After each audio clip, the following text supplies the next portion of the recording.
Today we are going to discuss implicit objects of JSP.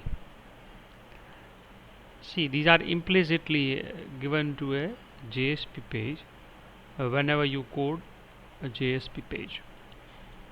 Likewise, આપણે first JSP નો code જ્યારે લખ્યો હતો આપણે રિક્વેસ્ટનો યુઝ કરતા હતા to fetch the parameter from the requested page.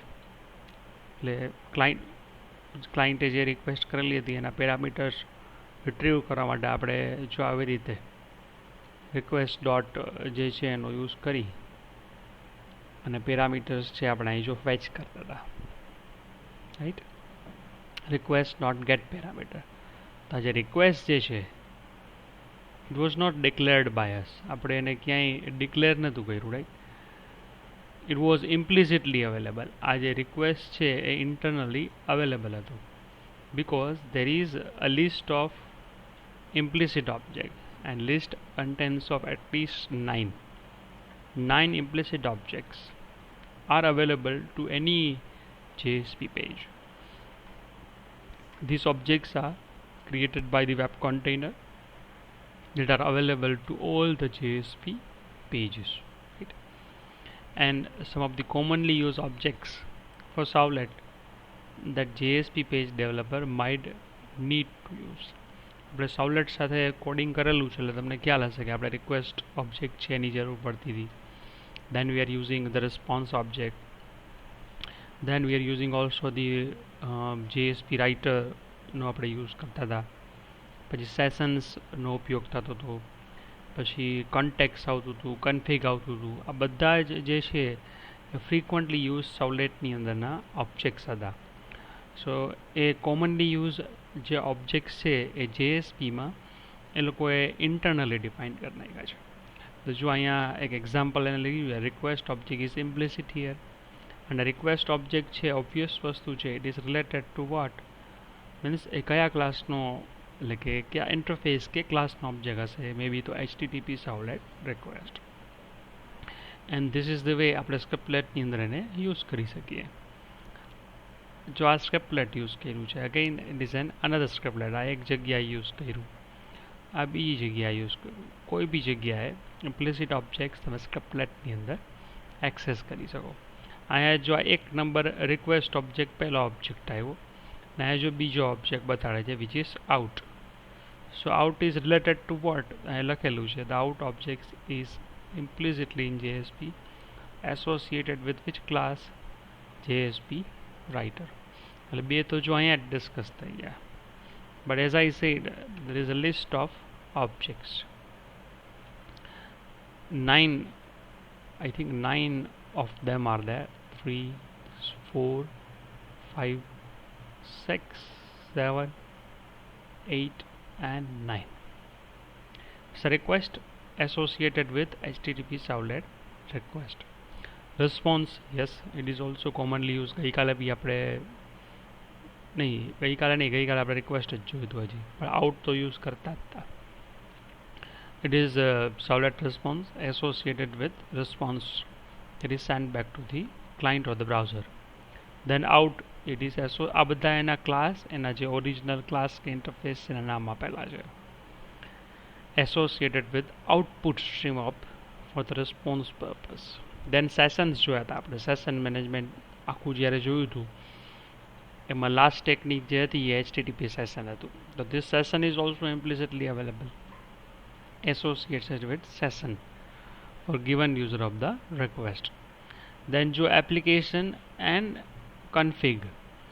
Application એટલે કોન્ટેક્સ પેરામીટર. આપણે બે પેરામીટર ડિપ્લોયમેન્ટ ફાઇલની અંદર જોયા હતા web.xmlની અંદર. એક સાવલેટ કોન્ટેક્સ હતું, બીજું સાવલેટ કોન્ફિગ હતું.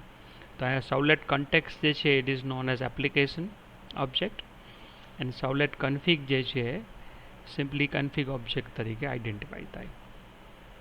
દેન પેજ કોન્ટેક્સ્ટ આવે. It encapsulates the environment of a single request for this current JSP page. Current page જે છે એની રિક્વેસ્ટ જે છે એના સિંગલ રિક્વેસ્ટ કરંટ પેજની છે એના માટે જ પેજ કોન્ટેક્સ એક નવું આવ્યું. આ બધી વસ્તુ જો ઓલરેડી વોઝ ધેર વિથ સાવલેટ, આ એક વસ્તુ કંઈક નવી આવી. Even this is page but એને તમે જુઓ કેના સાથે રિઝેમ્બલ કરાવી શકો. It is equivalent two this variable of Java programming language. This આપણે ન કરતા this dot member name, this dot object name કે method name જે બી આવતું હોય તે. And finally the exception આપણે is error page ને error page જોયું હતું ને એમાં exceptions આવતું હતું. બટ એક્સેપ્શન ઓબ્જેક્ટનું નામ જો આ રીતે સ્મોલ લેટર્સમાં હશે. It represents the throwable object that can be thrown by some of the other JSP pages. So these are the 9 implicit objects available to a JSP page. So let's move ahead. What's next? So one by one આપેલું છે. Sorry. Request અહીંયા કાંઈ એટલા માટે નથી આપેલું. We have already seen enough example of request.get parameter જે આપણે કરીએ છીએ, request.get headers જે બી સવલેટમાં જોયું હતું. Everything is available in request object છે, એટલા માટે અહીંયા મેં કંઈ વસ્તુ અત્યારે આપેલી નથી. Then comes the response, right. Request આપણે ગઈકાલે બી જોયું હતું, ડિસ્પેચર યુઝ કર્યું હતું ને ત્યારે request.get request dispatcher એવું કહેતું હતું. યસ્ટરડેનું એક્ઝામ્પલ જોજો એક વખત યુટ્યુબ ઉપર. It encapsulates the response generated by JSP and has a page scope. જો હવે બધી જગ્યાએ એક સ્કોપ જે છે ને એક વધારે પોઈન્ટ્સ ટુ બી ડિસ્કસ કે કોઈ બી જે ઇમ્પ્લિસિટ ઓબ્જેક્ટ હશે એની બાઉન્ડ્રી શું હશે, એ ક્યાં સુધી એક્સેસિબલ થઈ શકે. તો જો રિસ્પોન્સ ઓબ્જેક્ટ કીધું છે એનો સ્કોપ જે હશે એ ક્યાં સુધીનો હશે, page scope. Let's say this is our application, right. આ આપણી એપ્લિકેશન છે. આ એપ્લિકેશનની અંદર we have distinguish pages, page 1, page 2, page 3, page 4. આ બધા અલગ અલગ પેજ હોય. પણ જે રિસ્પોન્સ ઓબ્જેક્ટ છે, રાઈટ, એનો સ્કોપ શું આવ્યો તો add to the singular page only. Means આની અંદર જે આ રિસ્પોન્સ હોય તો આ જ પેજમાં એક્સેસ થાય. ઇટ ઇઝ હિયર તો આ પેજમાં જનરલી એ જ પેજની અંદર એક્સેસ થાય. પછી એને ફોરવર્ડ કરી નાખો ડિસ્પેચરી તો બીજામાં બી એક્સેસ થાય. But in by default the scope is what, the page scope. Then comes the out object, right. It is a reference to an output stream which can be used within scriptlet જે આપણે already use કરેલું છે. It has a page scope also. આનો બી scope છે, page છે. and it is the instance or the object of what, તો JSP writer આપણે યાદ જ છે બધાને. આ એનું પેકેજ ને સબ પેકેજીસ આપેલા છે કે javax.solid.jsp રાઇટર. એટલે પ્રિન્ટ રાઇટર જે આપણે આવતું ને ગેટ રાઇટર જે છે is equivalent to it. Then printer and methods આપણે એનાથી યુઝ કરીએ છીએ એની વાત કરી. Then comes the session, right. It represents the session created by requesting client and is only valid for HTTP request, right. Sessions management એકાદ programme આપણે આની અંદર જોશી. જેમ આપણે સવલેટમાં સેશન્સ કરતા હતા એ જ રીતે સેશન તમારા JSP પેજમાં બી થાય. એન્ડ એનો સ્કોપ શું હોય, સેશન. ઓબ્વિયસ વસ્તુ છે કે સેશન જ્યાં સુધી ઇન પ્રોસેસ રહેશે, જ્યાં સુધી તમે એને ઇનવેલિડેટ નહીં કરી નાખો, તો એની જે સ્કોપ છે સેશન સુધી હોય. મીન્સ એક પેજમાંથી બીજા જો આ રીતે તમારા પાસે મળી લો 3 પેજીસ આર ધેર, રાઈટ. અને if you have a session, right, તમારા પાસે એક સેશન ઓબ્જેક્ટ છે આ રીતે. હવે સેશન અહીંયા પહેલા પેજમાંથી તમે બીજામાં જાઓ છો અને બીજામાંથી ત્રીજામાં જાઓ છો. તો જ્યાં સુધી આ સેશન તમે ઇનવેલિડેટ નહીં કરો તો આ ત્રણેય પેજની અંદર સેશન ઇઝ અવેલેબલ, તો એને સેશન સ્કોપ કહીએ. It is N instance of which class, તો આપણે ખબર જ છે already, which provide access to the session data as well as information about the session. Yes, application object આવ્યું. It represents the context within the JSP executing, which the JSP is executing. આપણી all application જે આખી કહેવાય ને એની અંદર જેટલા બી pages હોય એ બધા જે છે આ એપ્લિકેશન ઓબ્જેક્ટને એક્સેસ કરી શકે. જો એનો it has N application scope, right. Again જો આ રીતે આપણા પાસે પેજ હોય, લેટ્સ સે it is 1, it is 2, this is 3, right? And this is your application object. So every page can access the application object. કેમ કે એનો સ્કોપ જ શું છે? The application. આખી એપ્લિકેશન જ્યાં સુધી ટર્મિનેટ ન થાય ત્યાં the application object છે accessible હોય. It represents the application to which JSP is executing. એ એક ને એક વસ્તુ છે. Yes, but આ જુઓ. It represents what? The servlet context. Means if you have any parameter declare inside the context, means web.xml ની અંદર કોઈ parameters તમે define કરેલા હોય context લેવલે, servlet context લેવલે, તો તમે એને application object થી access કરી શકો. The config એ જ રીતના કોઈ એક JSP page માટે તમે elements define કર્યા, like servlet માટે જેમ તમે define કરો છો એમ JSP માટે બી તમારે અમુક સેટિંગ web.xml ની અંદર કરવા છે તો તમે કરી શકો. આપણે કેમ પેરામીટર્સ init પેરામીટર્સ બનાવતા, init પેરામીટર context લેવલે બનાવતા હતા, config લેવલે બનાવતા હતા. context means બધી servlet access કરે અને config means for a specific servlet. તો એ જ વસ્તુ છે, કોઈ એક સ્પેસિફિક servlet કે પેજ માટે તમારા મેમ્બર્સ web.config ની અંદર બનાવવા છે તો એક્સેસ જે છે એ કેવી રીતે થશે?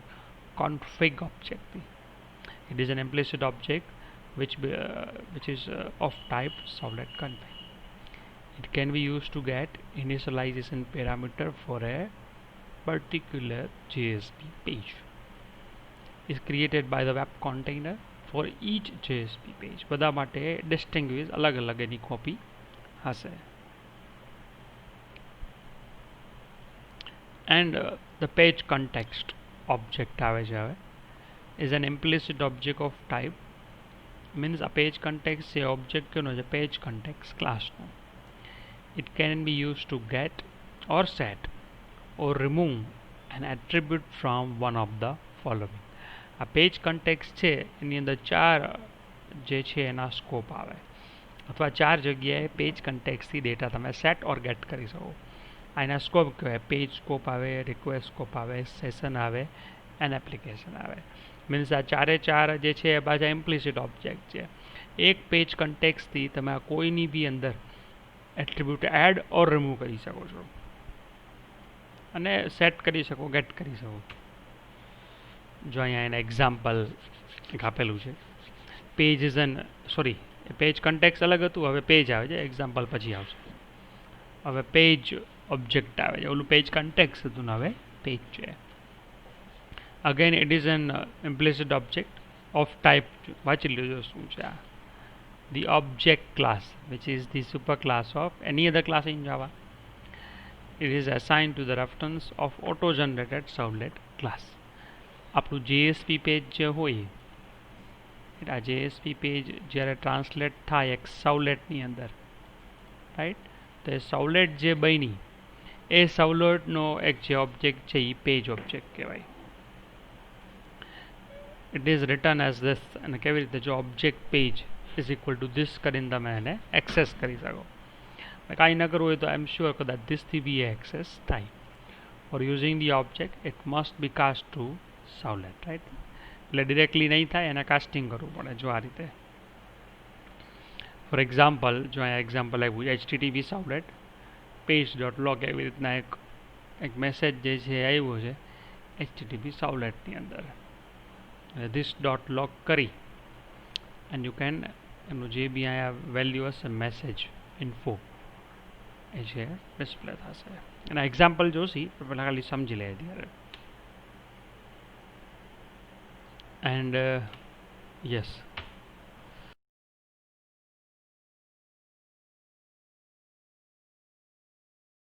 the scope of JSP variables means આપણે જેટલા બી કોઈ વેરિયેબલ્સ એની અંદર બનાવતા હશે એના JSP પેજ, એ બધાની બાઉન્ડરી શું છે. એટલે સાથે સાથે એક થિયરી પૂરી થઈ જાય પછી પ્રેક્ટિકલ જ જોવાનું રહે. Objects which are created as a part of JSP have a certain lifespan. તમે JSP પેજની અંદર કોઈ બી વેરિયેબલ્સ ડિક્લેર કરતા હો, કે કોઈ ઓબ્જેક્ટ્સ ડિક્લેર કરતા હો, તો you can specify the scope. જો તમને યાદ હોય તો જસ્ટ ડે બિફોર યસ્ટરડે આપણે રિક્વેસ્ટ ઓબ્જેક્ટ ની અંદર પેરામીટર એક સેટ અને સેટ એટ્રીબ્યુટ અને ગેટ એટ્રીબ્યુટ કર્યા હતા. તો એની બાઉન્ડ્રી શું હોય? રિક્વેસ્ટ હોય. પછી યસ્ટરડે જ્યારે આપણે યુઝ બીન કર્યું ત્યારે બી ક્યાંક એમાં સ્કોપ આવતો હતો. એમાં સ્કોપ જે છે આપણે if I am not wrong request કે સેશન બેમાંથી એક લીધેલો હતો. મીન્સ અમુક વેરિયેબલ્સ કે ઓબ્જેક્ટ્સ કે આ રીતના કોઈ બીન ફોર્મેટમાં તમે યુઝ કરતા હો તેની બાઉન્ડ્રી ડિફાઇન કરી શકો કે ક્યાં સુધી એ એક્સેસિબલ થવું જોઈએ અને પછી એની એક્સેસિબિલિટી જે છે એ વેનિશ થઈ જાય. And many and may or may not accessible છે to the other component or objects in an application. Now the accessibility of the object is known as the scope. Right? Means ક્યાં સુધી access થઈ શકે it is known as accessibility. અને એની છે એની boundary define કરે. And in general JSP specification support 4 levels of scope. 4 scope આવે. The application least restrictive means એના પાસે ઓછું restriction હોય કે અહીં ન થાય કે બધા એક્સેસ થાય. એનાથી થોડું લેસર છે સેશન છે, એનાથી લેસર છે પેજ છે એન્ડ સોરી રિક્વેસ્ટ છે એન્ડ ધેન પેજ છે. હવે જો જોઈ લે એક પછી એક. The application scope, the least restrictive scope, right? And should only be used when necessary. Means it is such a scope કે અહીંયા જે બી કાંઈ હશે થ્રુ આઉટ ધી એપ્લિકેશન તો બધી જ જગ્યાએ તમે એક્સેસ કરી શકો. Objects with the application scope are accessible from any JSP page which resides in the same application. And along with that, application bound objects can be used to share data among different sessions. Like connection object તમે બનાવ્યો હોય, so it must be accessible throughout the application. તેનો scope જે છે તમે application રાખો. એને list રિસ્ટ્રિક્ટિવ means એના ઉપર ઓછું રિસ્ટ્રિક્શન હોય. લાઈક કેમ અત્યારે બોયઝ જે હોય ઇન જનરલ કહું છું એ લોકોને લીસ્ટ રિસ્ટ્રિક્શન્સ હોય. They are very often they can go out side the home without even have to ask for the permission compare to the girls. તો means least restrictions to them compare to the girls. હવે તો ઘણો બધો ફર્ક આવી ગયો છે જો કે. So this is application. Then the scope, sorry, the session scope is more commonly used than application scope. Why? Because session જ્યાં સુધી રહીએ persist ત્યાં સુધી એની અંદરના ડેટા રહીએ. It allows creating and binding object to a session. જે આપણે session કામ કરતા હતા ને સેશનમાં જો યાદ હોય તો સાઉલેટમાં બી સેશન બનાવ્યું હતું ને એની અંદર એટ્રીબ્યુટ એડ કરતા હતા એ જ વાત છે.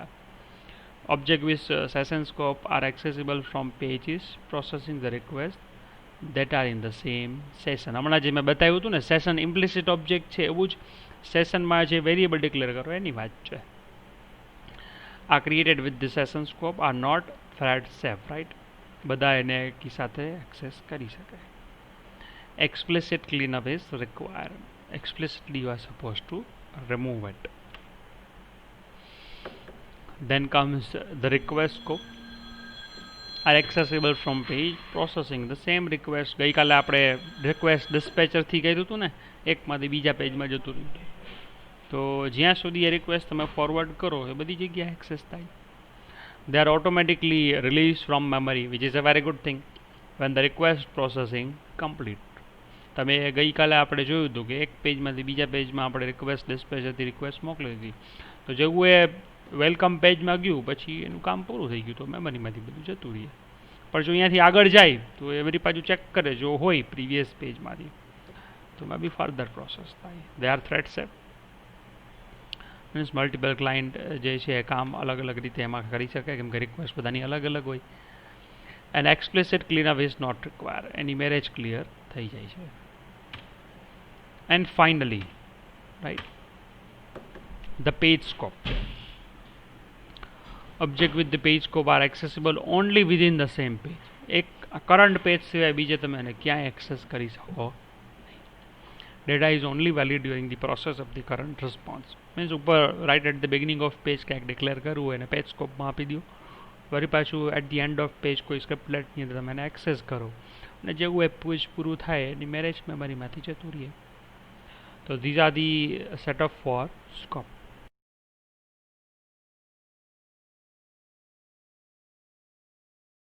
હેન્ડલિંગ એરર્સ એન્ડ એક્સેપ્શન આવે છે. આપણે ઓલરેડી જોયેલું છે is error page and error page. C Java web application deal with the exception in a number of ways. એમાંથી એક આપણે ઓલરેડી જોયેલું છે is error and error page too. So there are two ways to deal with the unexpected exception through the page directive. Right? કેવી રીતે? And જો એક page directive through થાય જે આપણે previously this is technique number 1 જે આપણે already જોયેલી છે. And through the next is what deployment descriptor file એટલે કે web.xml ફાઇલમાંથી બી તમે આ એક્સેપ્શન મેનેજમેન્ટ જે છે એ કરી શકો. એટલે ફર્સ્ટ આપણે ઓલરેડી જોયેલું છે. બીજી જે છે ટેકનિક એમાં ખાલી એક એન્ટ્રી કરવાની હોય, એક ટેગ લખવાનો હોય web.xml ફાઇલની અંદર લાઈક ધીસ. ઓકે, આ તો પહેલો રસ્તો બતાવ્યો જે આપણે ઓલરેડી જોયેલો છે ને, યુઝિંગ ધ પેજ ડિરેક્ટિવ. જો આ પેજ એરર પેજ લખતા હતા આપણે, એટલે એરર પેજ ઉપર જાય અને જે એરર પેજ ઉપર જાય અહીંયા આપણે ઇઝ એરર પેજ ટ્રુ કરવાનું. એટલે આ તો ઓલરેડી આપણે જોયેલું જ છે. બટ જો this is the second technique web.xml. જો શું કરવાનું હોય તમારે, એક એરર પેજ નામનો ટેગ લખવાનો. Suppose to define an error page tag. એની અંદર જો એક એક્સેપ્શન ટાઈપ આપેલી છે કે આ ટાઈપની એરર આવી, આ ટાઈપની લાઈન કઈ છે java.lang.number format exception. આખું એક્સેપ્શનનું નામ લખવું પડે. જેટલી બી લાઇકલી ટુ નો તમને ખબર હોય કે એક્સેપ્શન થવાની છે, એક પછી એક્સેપ્શન ટાઈપ આપતું જવાનું. અને પછી શું છે location /error page.jsp. So it allows you to specify application wide error handlers for errors in your app. It gives the exception for HTTP errors which is maybe happening with your application. In the DD deployment descriptor file, identify an error page which can serve the client. And to specify the error page for Java exception, use the element. આ error page જે છે એ tag તમારે use કરવો પડે. જો previous આપણે શું કર્યું હતું, એક્ઝેક્ટલી એરર ટાઈપ લખતા હતા, એટલે કે એક્સેપ્શન ટાઈપ લખતા હતા. હજી આમ ન કરવું હોય તમને એમ સર અમારે કેમ યાદ રાખવું, અમારે આ રીતે નથી લખવું. અમને તો આટલી ખબર પડે કે ભાઈ 404 નંબરની એરર આવી. ઘણી વાર ઇન્ટરનલ બ્રાઉઝરમાં એક્લિપ્સમાં આવે છે એવું, તો બીજી કોઈ બી કોડ. તો આ રીતે બી કરી શકો. ટેગ એ જ રહે છે જો એરર પેજ. બટ અહીંયા તમે શું કરશો, એરર કોડ એવું લખી નાખશો. અને વળી પાછું શું આપી દેવાનું, લોકેશન. એટલે through out the web application જો એરર કોડ આવશે તો આ પેજને હેન્ડલ કરશે. બસ એ જ છે. Right. So this is your... Sir, we are not able to hear you, sir. Just a minute.